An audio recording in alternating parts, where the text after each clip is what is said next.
Well, good morning, everybody. This is Lancaster Woodturners Coffee Hour number 85, as it happens. Uh, we've been doing this for almost 2 years, and we've been recording and posting these things since October of 2020. So there's quite a library of recordings out there, and we have at least one fellow on this morning, Derek Plaisted, who's here for the first time, who found us through the recordings. Hello, everyone. I like that a lot. It makes it worthwhile to have gone to considerable trouble to get them up there and posted every week. And I found, I grew up in the publishing industry. I found there's no way to catch up on deadlines. You either stay on top of them or you're dead. And so I get them out there every week instead of letting them falling behind. This morning I have a short queue of people who've gotten in touch with me ahead of the group to ask to show short slideshows or things like that. So I'm going to go through that this morning. Beginning with Michael Gibson, who was left over from last week when he had him at the front. But before we get to that, Michael, let me see. I want to say, please mute your phones. Please, when your partner comes in the room to bend your ear, please mute yourself so we don't have to listen to that. We're here for a solid hour of wood turning talk and nothing but wood turning talk. You have a couple of choices for how you want to share pictures of work, and I'm going to take a minute here to go through a bit of it. You can hold work up beside your face. That works pretty good, talk about it. You can't do it with your screen share, with one of these backgrounds on, of course, because the background has a plane that it works in, and the object goes in and out of the view.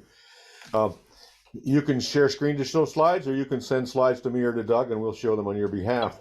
But usually I'll ask you to figure out how to share screen if you can. But there's something else I've figured out that I do a bunch of, and I'm going to spotlight myself, and then I'm going to spotlight this screen for the rest of you. Now you see the two screens, do you?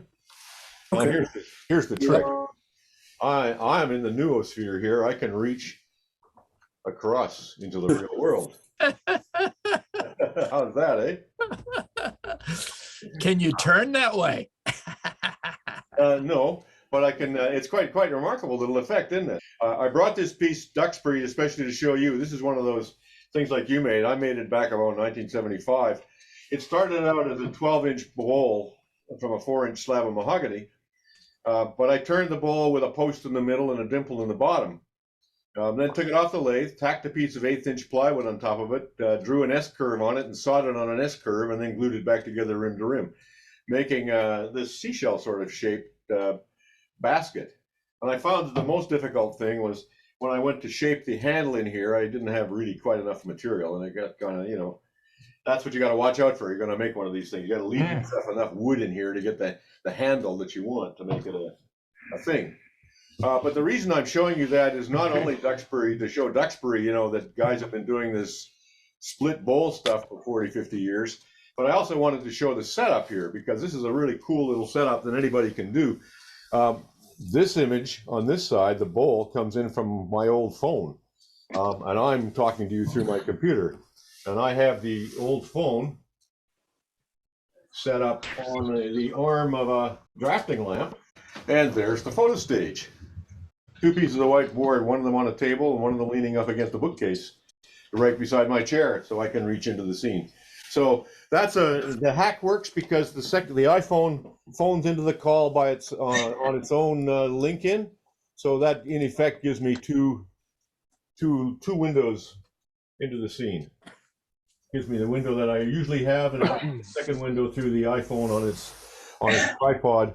And since we're in COVID time and everybody's in this same spot of trying to cope, that's not a bad little hack that you can do when you want to show work in your own club. Set yourself up a little stage with a couple of pieces of wood and use an old phone to phone into the call. You can't do this with webcams. If you try and do it with webcams, you can show one or the other, but you cannot show both. So that's how it goes. John, yeah. Do you have the audios turned off on one of your on your iPhone? Yeah.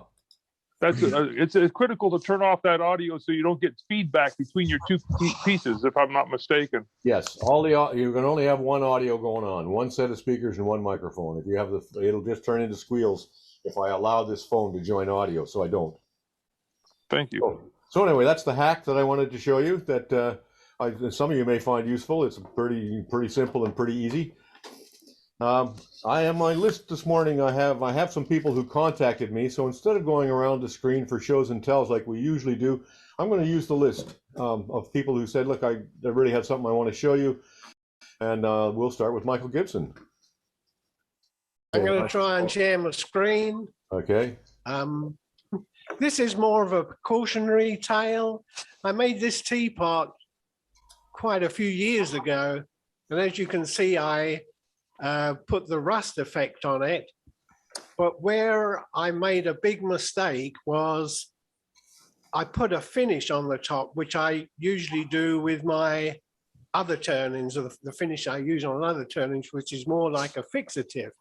What happened, I had that absolutely perfect, but when I put the finish on, it completely just dulled it all.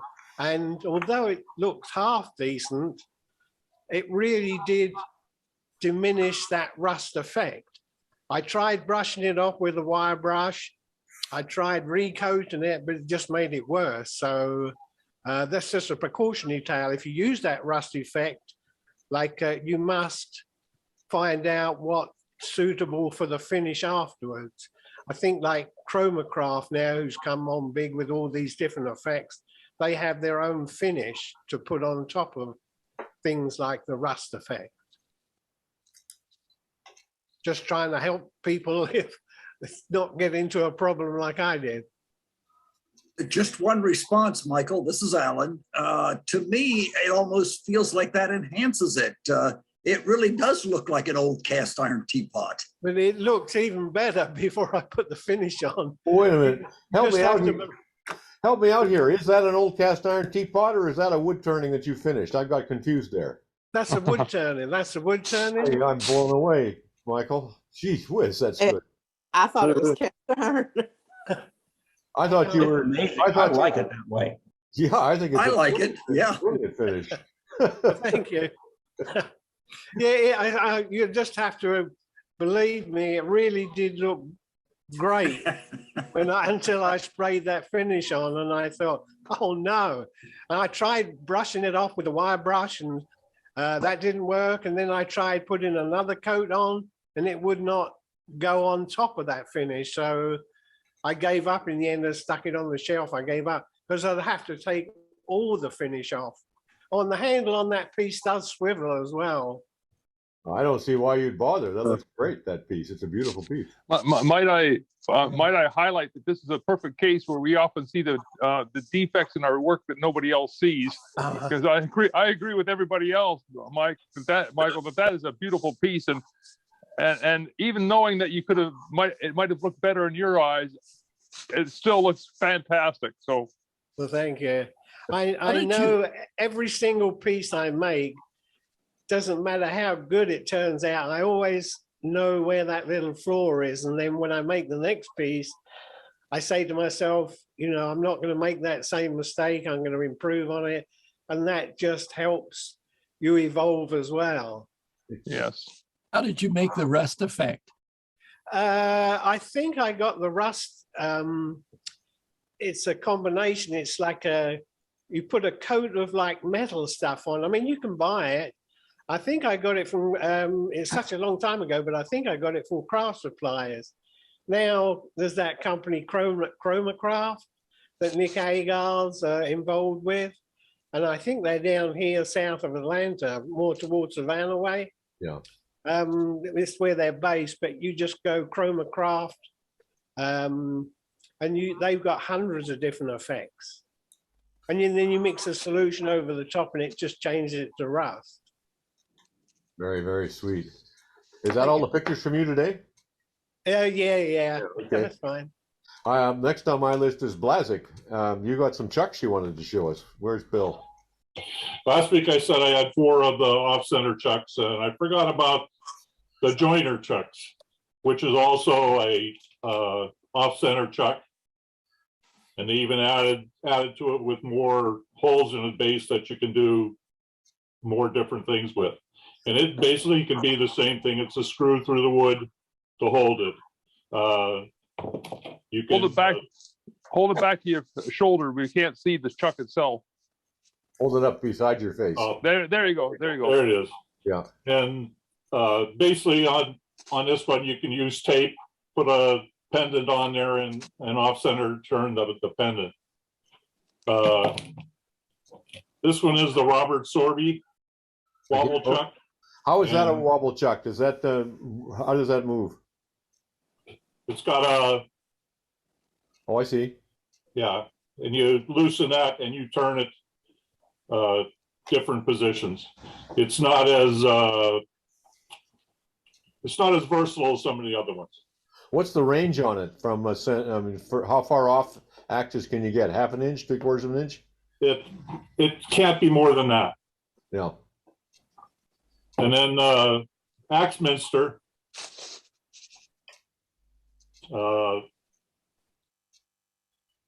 It doesn't have any, it has lines, but nothing to, other than another line where you can set it up. You'd have to put numbers on it if you wanted to repeat.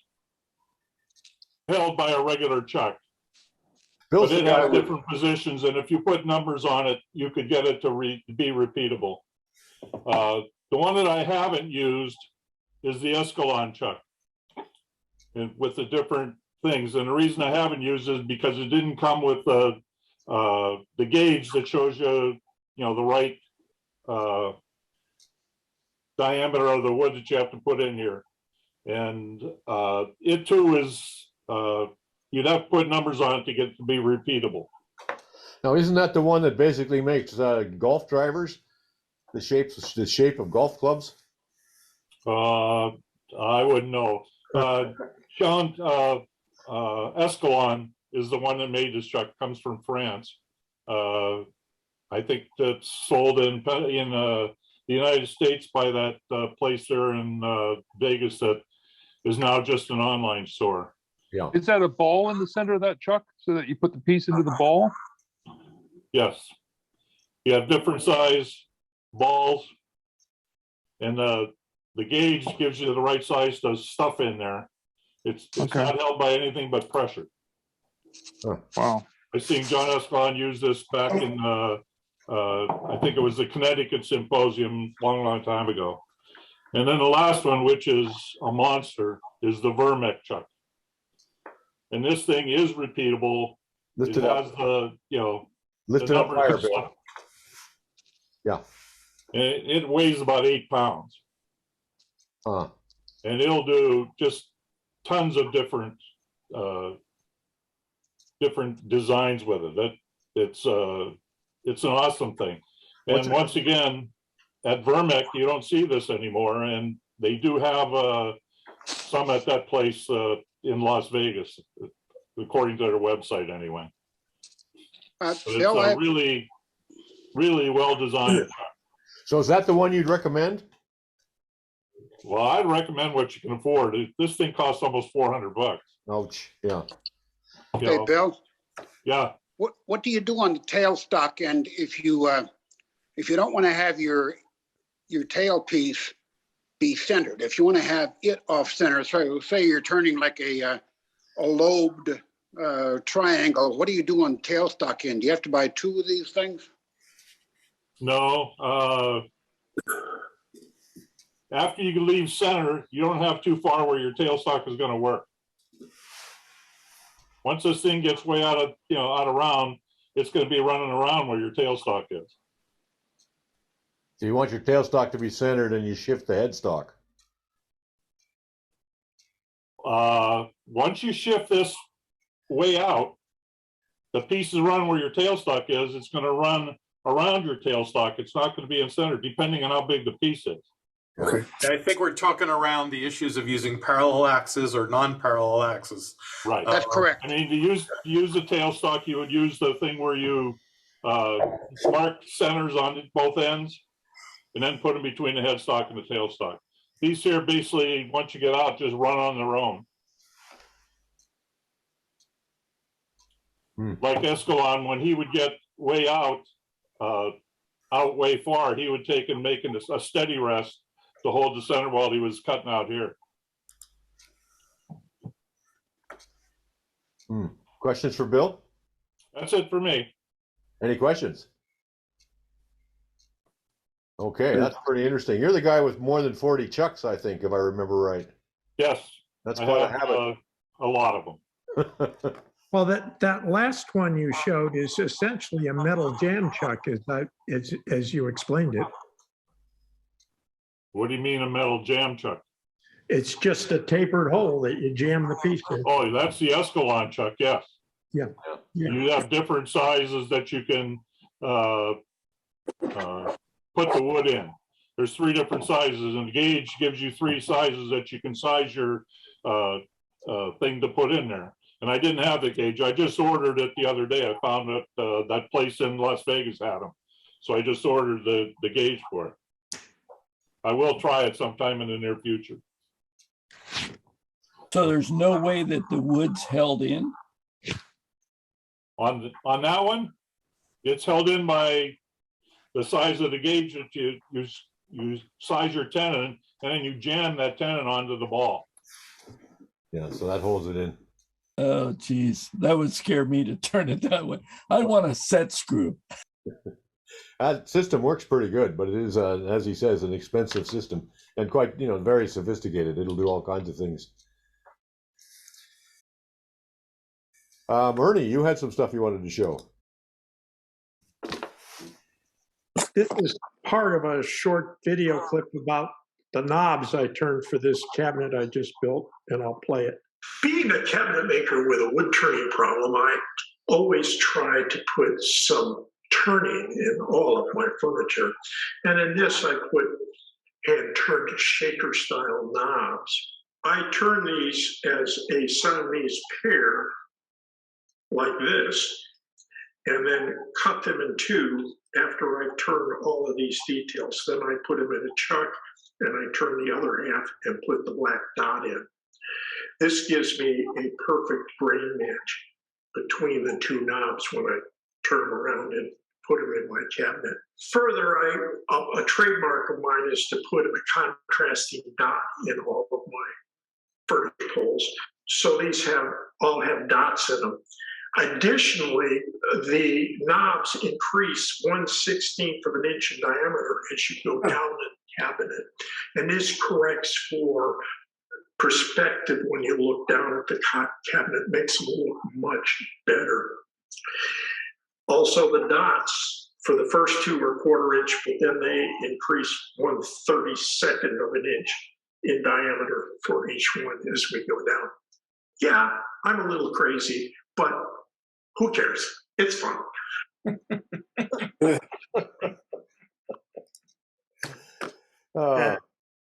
So that's, let me stop the share here. That's my bit of wackiness. This was a hybrid cabinet I built with conventional slides in a plywood box, and you didn't have to worry about wood movement, so you could do some crazy things like air nail everything together. And it saved about $400 or $500 on slides for this cabinet. Oh, You bring up an interesting subject of perspective of pieces when you're looking at them. With the handles being different sizes as you're going down. Do you run into that at all with just a straight wood turning without any cabinet making involved? Well, sure. That's the reasons there's an entasis in a Greek column, was that when you look up at it, it looks much better than if it was a straight taper. Yeah, there's lots of places where I do things like that to make it look better, at least to my eye. I would have thought you'd want more variation in the knob size than a 1/16 of an inch. And that's where I would bugger it up. I would make the variation, rather more obvious. Well, you're going from about 1 1/16 to 1 3/8 at the bottom, so it's a fairly significant. There's the chart I made. Let me spotlight you again. There you go. Yeah, got it. Yeah, being a bigger drawer, it would function better too, wouldn't it? Yeah, I actually also put a 1/16 of taper in the drawer, which is what that video is really about. It's on our YouTube channel, so if you want to watch the whole thing, you can. But you mean taper in width or taper in height or both? taper in width. The back of my drawer is a 16th inch narrower than the front. And when you push them from one side or pull them from one side, they open much better that way. Huh. Now we're talking conventional slides, not metal slides. Yeah. I did that by accident. Yeah. I'm way ahead of things. I can believe it. Any more questions or comments for Ernie? I'm so impressed with the care that goes into that. Alan here. Yeah. Ernie, when you drill for your center dots, that's after you part the two pieces? Yes, and I put it in a chuck by the 3/8 tenon and finish the other side of the knob and drill it for the dots. And the dots I make in my south bend in the back room, and I turn them with the cross slide, and I turn them to be 5 thousandths bigger than the drilled hole. Jesus. Convenience of a metal lathe. Yes. Yeah. Well, it's a little bit wishful thinking. You know, wood ain't plastic. You can fool around with 5 thousandths all you want, but the wood the wood will bounce back that much. But at that diameter in ebony, it works fine. It'll hold, yeah. The knobs seem a little loose in the holes in the drawer. Do you just glue them in or do you wedge them? How do you do that? The knobs? Nah, I just glue them now. Kelly Mailer, he always splits his and puts a tenon in the back. I drill a through hole in that if it ever gets broken, I can repair it much easier. But I just glue them in and I've never had much failure problem. Yeah, I would say that would work. Duxbury got in touch with me ahead as well. What do you have, Dux? You got the picture? Yeah. Okay. Last week I showed this piece. This is a non-uniform web on the bottom of the bowl. And these are opposing. When you take a bowl and cut it in half and glue the tops together, all of these things oppose each other. And I was wondering how I could get these to parallel each other. So I had to have 2 identical bowls. These are about 6.5 inches in diameter. They're identical bowls cut in half. That's the top view. This is the bottom view. These are exactly alike, exactly. Here's the top view on this side, and the bottom view on this side. Now the tops and the bottoms match. The angle of this matches. So when you put these together the conventional way, like we were doing, this is what you see. This is 2 bowls opposing each other, uniform walls. This is the same thing. This is the bowl I just showed. This is with the bottoms. This is with the tops put together.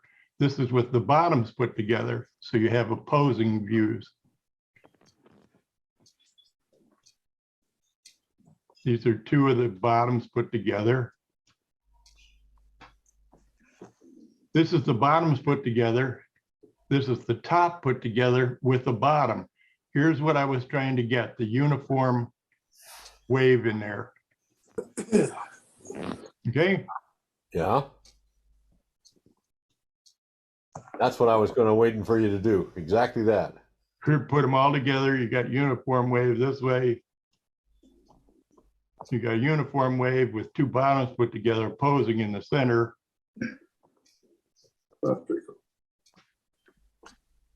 This is a uniform wave with the tops put together. This is standing up uniform wave.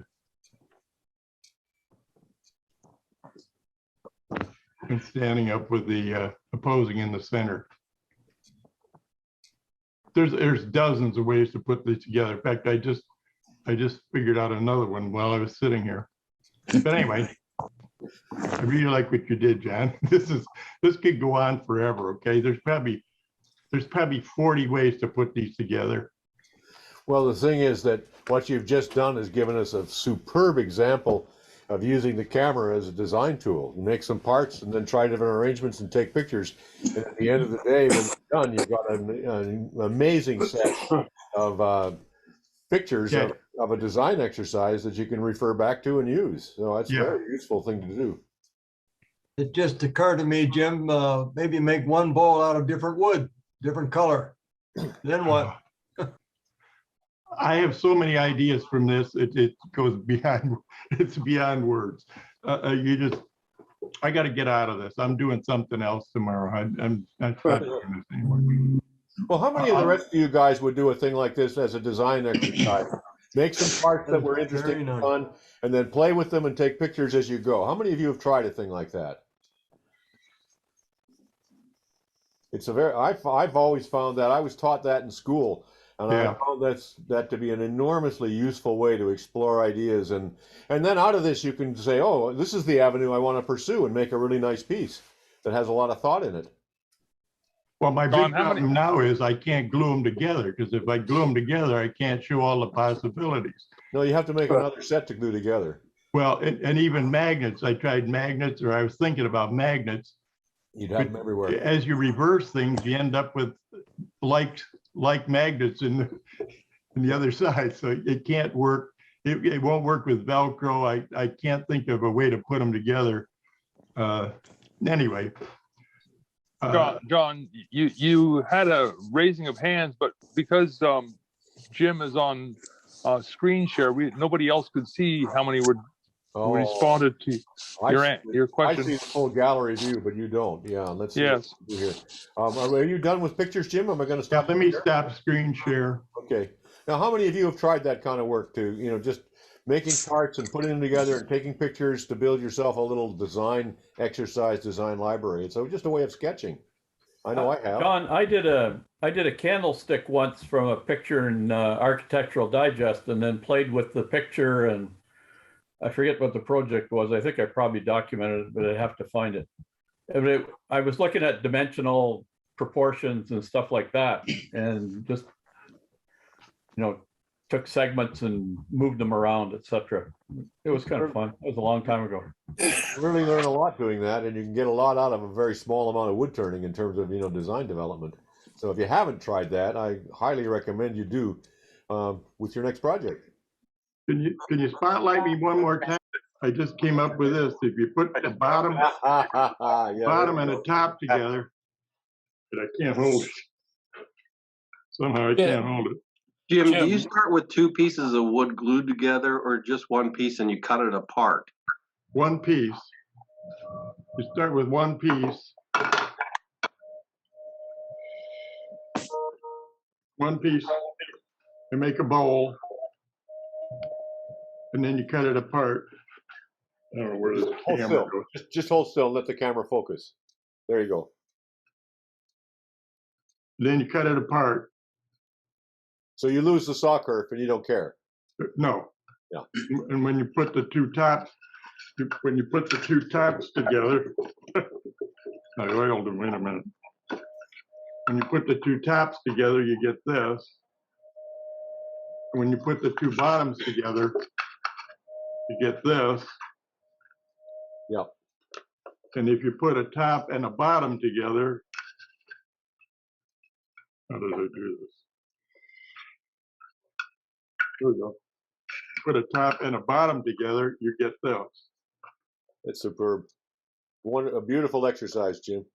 But the two have got to match. This taper has got to be the same as this taper, because when you put them on from the other side, the OD of this and the ID both have to match perfectly, so that they, no matter how you put these together, they match. Jim, I assume you're making these matches by using a pattern that you fit in there. Is that correct? Yeah, I use that molding gauge. I use all kinds of things. I have a drawing first. I turn to a drawing, and I almost do that I don't do anything freehand anymore. I make everything to a drawing, period. When I put a block of wood on the lathe, I know exactly what's going to come off. And if I was making that, I would make a template, an exact template on a cardboard or wood. I've tried that. I have a problem with templates. It seems like I try to make the template fit the wood. I start pushing the template, but no, you're right. You do use templates, and I use that wire. What do they call it? A molding duplicator or something? Yeah. It's a bunch of wires held in a frame. Profile gauge. A profile gauge, yeah. That helps. Hey, Jim, glue it together. It'd make a great party dish. Come on, just make it useful. Well, that's what you do after the design exercise. You just choose the best and glue it together. Hey, Jim? Yeah. Hey, have you ever shown your underwear to the group? No. That's the first thing I always look for when I visit, is to make sure it's still there.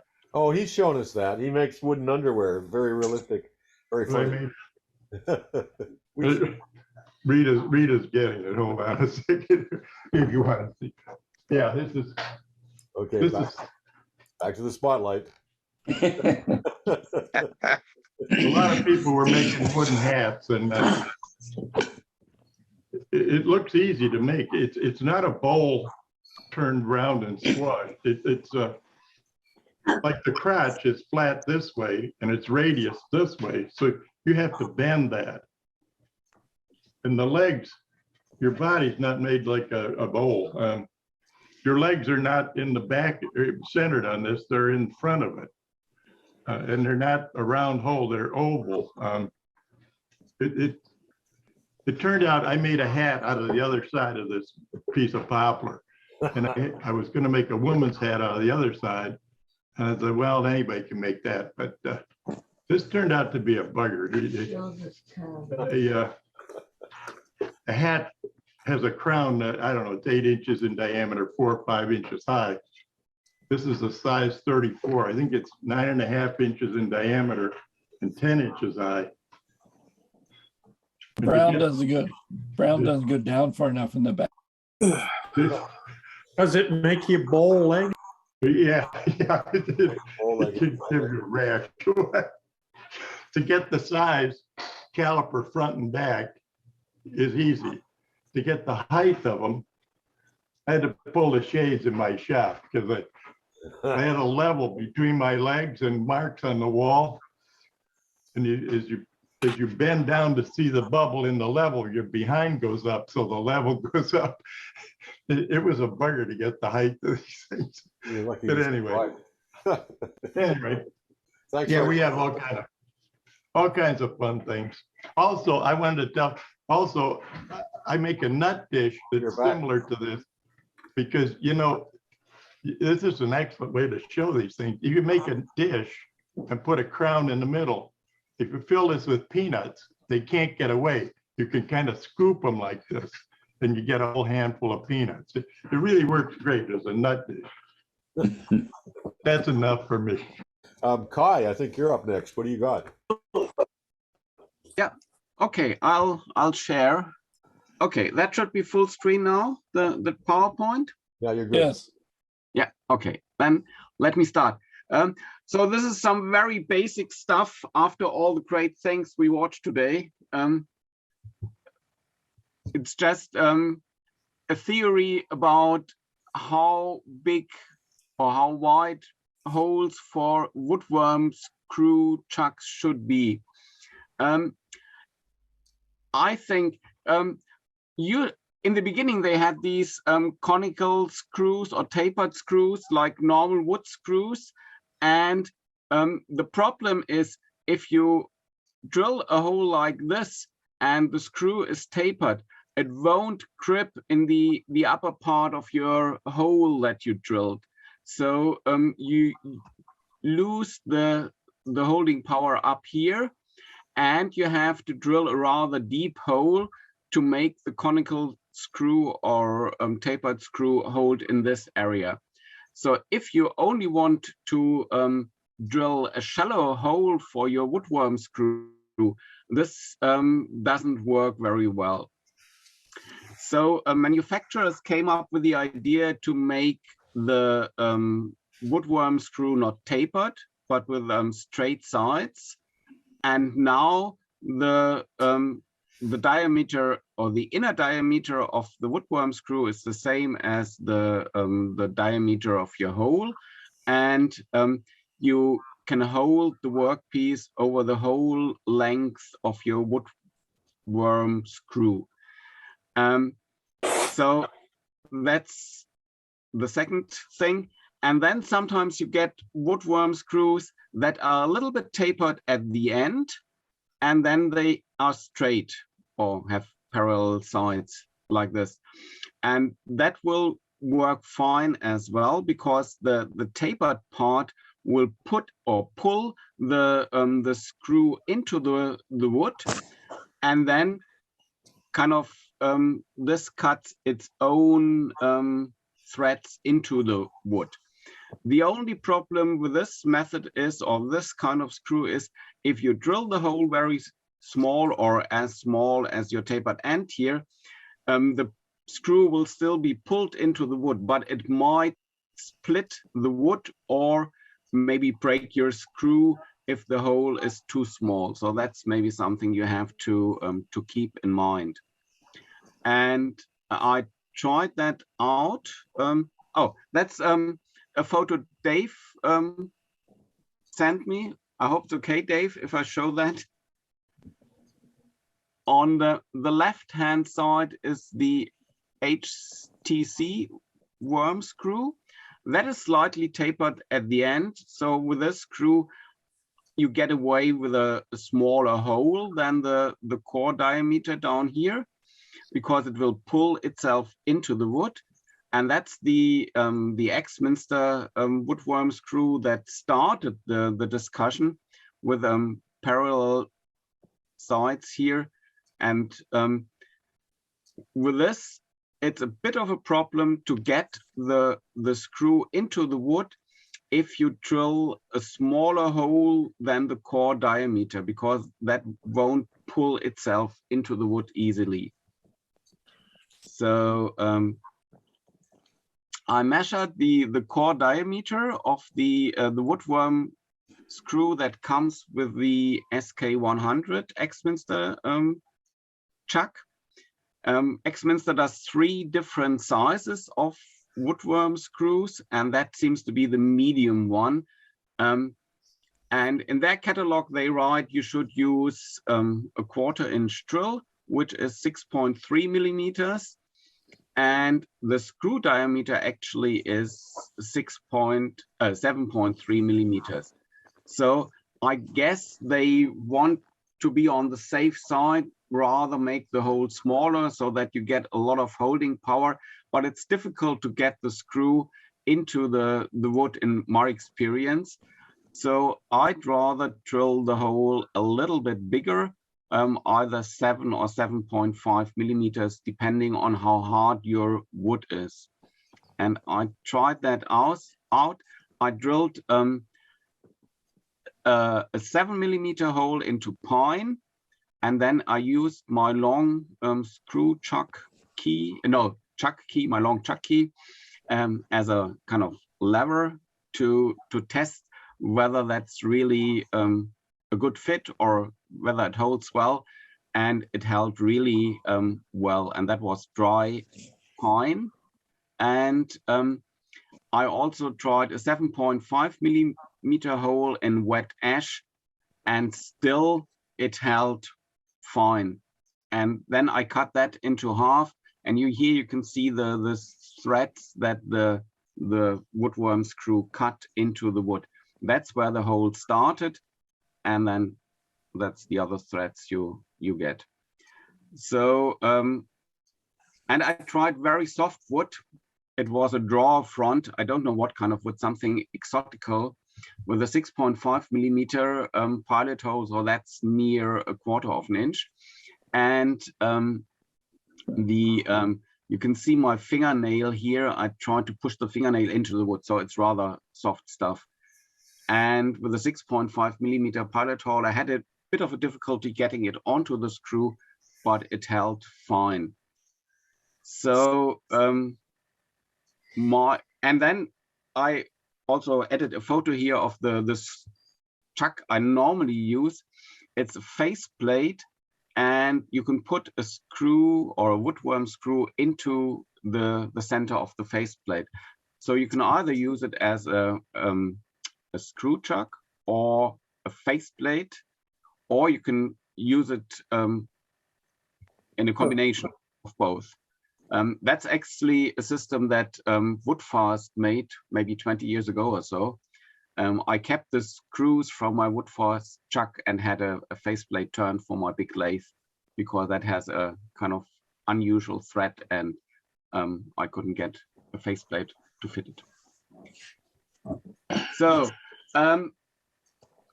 in conclusion, for harder woods, the pilot hole can be a little larger than the 1/4 inch that Axminster recommends, I think, maybe 7 or 7.5 millimeters. And that makes it easier to start the thread in the wood and to screw the wood onto the chuck. And for soft wet wood or very heavy turning planks, I'd rather use a faceplate with several screws. So that's the better holding option there.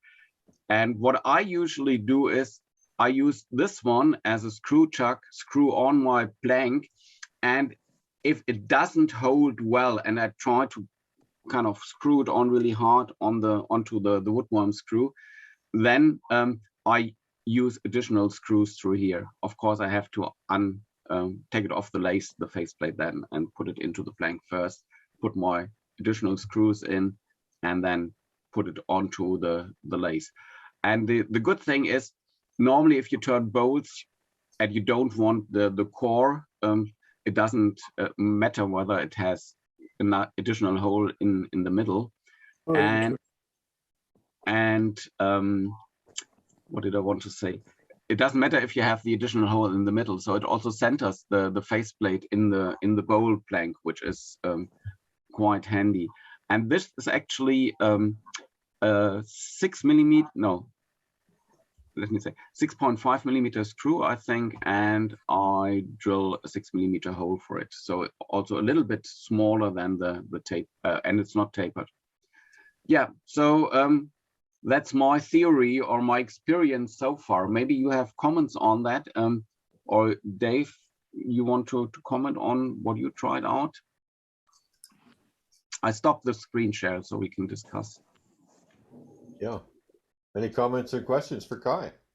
I have a screw chuck that was made by Jake Brubaker here in Landisville a long time ago. I used it in the late 70s, probably most of the early 80s, if not beyond there. It's simply a bolt, a washer welded to it, and a bolt head, a nut. And so it's 3 pieces welded together. I used it for years. It was very good. I was using it on a soft wood like Honduras mahogany most of the time. And I'll have to dig it out and take a look at what it looks like compared to what you're talking about here. I appreciate it very much, Kai. Yeah, thank you. Additional comments? Good job, Kai. You got me on here? Yep. I've used the same screw from a Novichok for over 21 years now. And I use 2 different size screws, drills, one for softwood and one for hardwood. And using both, I have to take the piece off the chuck and unscrew the screw with a pair of water pumps. But I have broken 2 one-way screws. If you go to Bruce Hoadley's Understanding Wood, in one of the later chapters, he goes very detailed about optimum hole diameters for wood screws, and even says that nails will hold much better if you first drill a pilot hole that is 60% of the diameter for softwoods, physically soft, and 80% for hardwoods. The last couple of days, I've just been making bowls, and I've been using the Axminster SK114, which is their latest chuck with the screw. I think it's the middle size screw. And I was using it on fairly hard wood, and I was having trouble getting them off afterwards when I wanted to take it off. And what I found is if I just put a little tiny piece of wax on the threads, you could just almost do it with one hand. Mm-hmm. Okay. Just a little tip. I'll try that. Anybody else on this? Was that dry wood or wet wood? That was dry, and it was a pretty hard wood. It was either cherry, and wrapped with pear. So, and it was pretty hard. When pear dries, it goes very hard. Yeah. Anybody else? Hey, I just got lucky and found this thing out in the garage, if you can see it. It's basically a nut with a huge washer type thing welded to it. And there's the threaded part that's welded. Is that the Jake Brubaker piece? This is the Jake Brubaker. And like I said, I really got back into turning after Chuck's came along. And so I used this for 10, 15 years probably. It worked great. That's a nice piece. Yeah. Do you have a tapered screw? Very, very true to center. I'm surprised at that. Welded together, very true to center. So that's my only Jake Brubaker piece I have. Dave, is that a tapered screw that you showed us? Yes, it is tapered. I was kind of surprised myself to see that it was tapered, and it is slightly tapered. And seems to me when I used it, I just drill one diameter hole into the wood. Probably a good idea to possibly put in two holes, possibly a pilot hole that would be more to the diameter of the end and then the hole towards the beginning so I could get a better grip. I've never had any trouble, anything splitting out or falling out or coming out of this. So yeah, some people collect Jake Brubaker pieces. I've had an opportunity to buy Jake Brubaker pieces, but could I just add crap around the house? Could I just add, for those who don't know the name Jake Brubaker, that he's considered one of the seminal wood turners as far as wood segmented turning is concerned, and was just a colossal name, and is from the Lancaster area here as well. Is there anything else you can add about him? I can tell you a Jake Brubaker story. I saw Jake Brubaker at one of the very early Albert Leacock wood turning symposiums in 75 or 76. He made an acorn saffron cup, that traditional Amish Mennonite piece around here. It's a cup about this tall with an acorn on top, and the lid opens and your spices. His tool was a file that had a drill bit welded on in the middle. The tang was bent into a loop that he used to hollow the cup. The other end was a round nose scraper that he used to shape the cup. In the middle, there was a drill bit welded on to make the starter hole, and Jake made that entire thing with that strange file with a drill bit welded onto it as his primary only tool. It was really an amazing performance. I can believe that. Ted Rasmussen has more information about Jake. Apparently, he was famous for never cleaning up his chips and everything, and eventually the place burned down, from my understanding. It's interesting, I say he's from Landisville, but locals would say he's from Salunga, which is right up the street there. I also was lucky enough to be in a group that went with Jake to the Mercer Museum in Doylestown, which is an old tools museum. And one of the display cases held cast iron banks from earlier in the 20th century Jake was able to point to the ones that he'd made the patterns for. Oh. Astonishing. A good friend of mine is a relative of his and had a bunch of blanks that he gave her, and I ended up having them. They're laying out in my shop in a special box. I don't know when I'll get to them. Xander, what do you have? I have a short video. Go for it. I made this little fellow here for the pop exhibition for this year, and the theme is the space in between. So that's negative space, and that's piercing, and that's up my alley. So I was interested in the strobe effect you get when you rotate a piece like that, and I'm not the first person to have done that. It goes back to Frank Cummings. But I will show you this short video.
Wow. So the music is, the title of the piece is Swan Song. I'm hoping that it's not.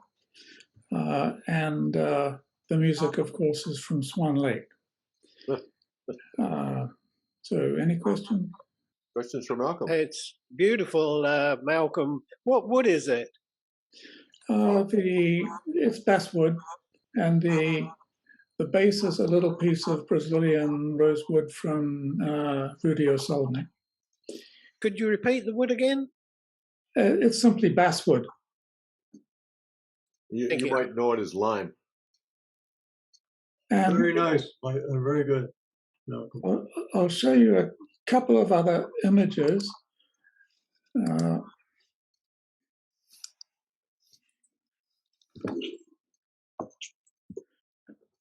Frank Cummings. What was the surface finish on the Swan? Say that again? What was the surface finish on the Swan? Oh, it's simply airbrushed with acrylic paint, and I haven't even put anything over it. What about inside? How did you manage the inside? Good question. I thought about that before I sealed in the main body, and I sprayed the interior of both the neck and the body with black paint, so you wouldn't see it. Frank Cummings, way back in the 90s, his work was inspired by carousels that he saw as a child. And you can see this here. And he was the first person, to my knowledge, to show that when you walk around a piece like this, you get this strobe effect, which you saw with me. And that has been picked up by other people. Arthur Jones, that's a beautiful piece, that one. Made this piece, and as you walk around it, the flickering light there has this strobe effect, and Dave Belser has also done the same thing. So it's not a new idea. I was simply interested to see how that would work with this piece. Okay, questions for Malcolm? Beautiful. Wonderful stuff. I see more hands up and all of that, but we are at the top of the hour. Derek, I hope you can come back next week and show us whatever you got your hand up to show us. Unless you got something real quick right now. You got something quick? Yeah, it'll be very quick. I'm going to spotlight you. What do you got? Excellent, excellent. Hey, everyone, I really appreciate the time. You brought up the acorns, and I thought that was pretty cool because that's actually exactly what I made.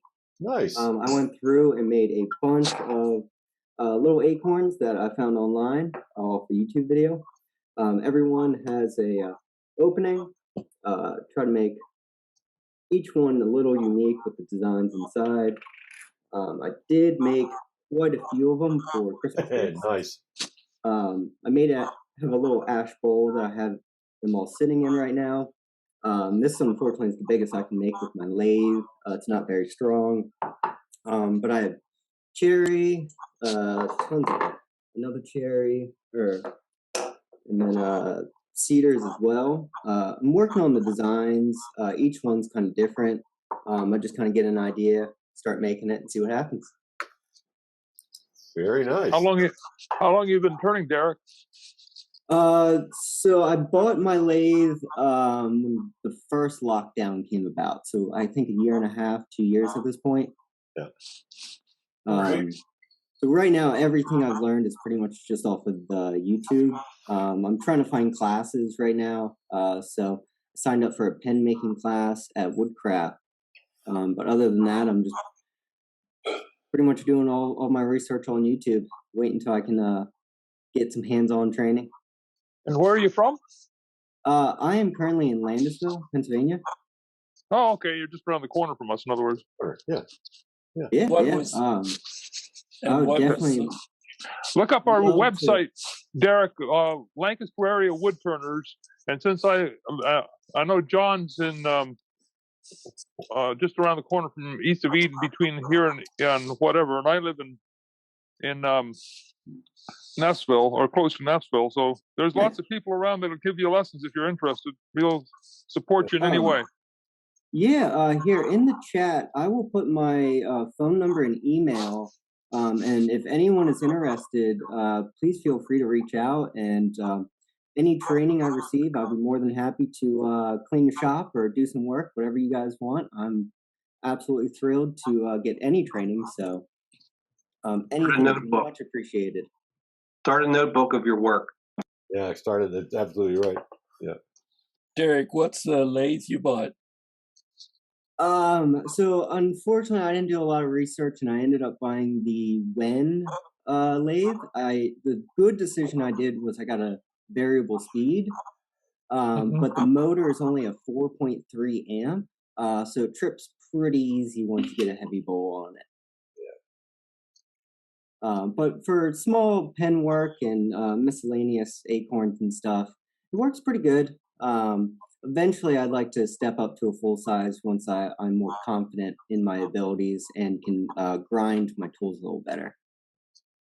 Also, one tricky thing is I wanted to master the lathe or learn the lathe, but I didn't realize you had to learn the grinder as well. And bandsaw too. You can watch a lot of videos on it, but the angles, it's very difficult to try to get.